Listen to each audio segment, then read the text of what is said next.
Assalamualaikum warahmatullahi wabarakatuh. Nama saya Zulfadi Ramadhani, dari kelas 3A, absennya itu 13. Yang pertama itu fungsi akuntansi di organisasi pemerintahan. Yang pertama itu ada transparansi. Nah, yang transparansi ini untuk keterbukaan dalam proses pengambilan keputusan, terus pelaksanaan kegiatan dan penyajian informasi. Lalu yang kedua itu ada akuntabilitas. Nah, akuntabilitas ini untuk kewajiban untuk memberikan pertanggungjawaban atas tindakan atau keputusan yang diambil. Nah, lalu yang nomor 2 itu fungsi penganggaran dalam sektor publik ini sangat penting karena untuk memastikan pengelolaan sumber daya ini efektif dan efisien guna mencapai tujuan pembangunan dan memberikan pelayanan publik yang optimal.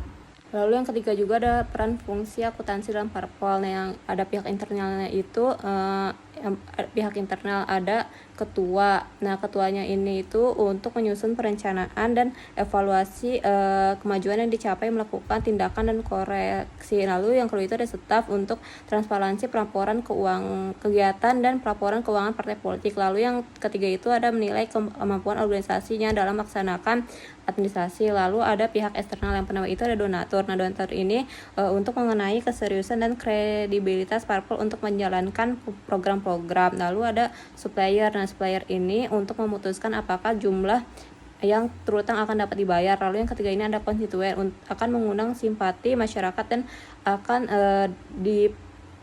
dapat menipis isu miring. Lalu yang ketiga itu ada BPK, memeriksa atau mengaudit laporan pertanggungjawaban parpol. Lalu yang terakhir itu ada pemerintah, nah pusat atau daerah. Nah, ini untuk menerima laporan keuangan yang telah diaudit oleh BPK atas pertanggungjawaban.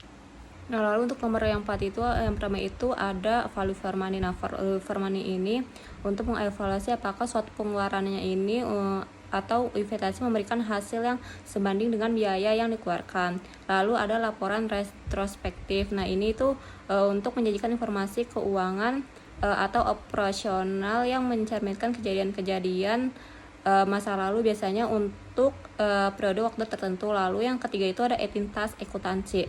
Nah, dalam akuntansi ini, entitas akuntansi ini merujuk pada suatu unit ekonomi yang terpisah untuk tujuan pelaporan keuangan. Biasanya ini berupa perusahaan, organisasi, atau individu.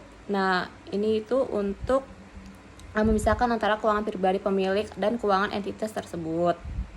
Nah, lalu nomor 5 itu ada tingkat kemandirian daerah. Nah, itu PAD, rumusnya PAD dibagi total pendapatan dikali 100%. Nah, 275 juta dibagi 1,5,8 miliar dikali 100% itu sama dengan 18,28%. Lalu ada rasio efisiensi di mana total belanja atau realisasi dibagi total pendapatan dikali 100%, 1,5 miliar 1,508 miliar 593 juta dibagi 1,508 miliar 870 juta dikali 100% sama dengan 99,98%, berarti efisien. Lalu ada rasio ekonomis di mana rasio belanja dibagi anggaran belanja dikali 100%.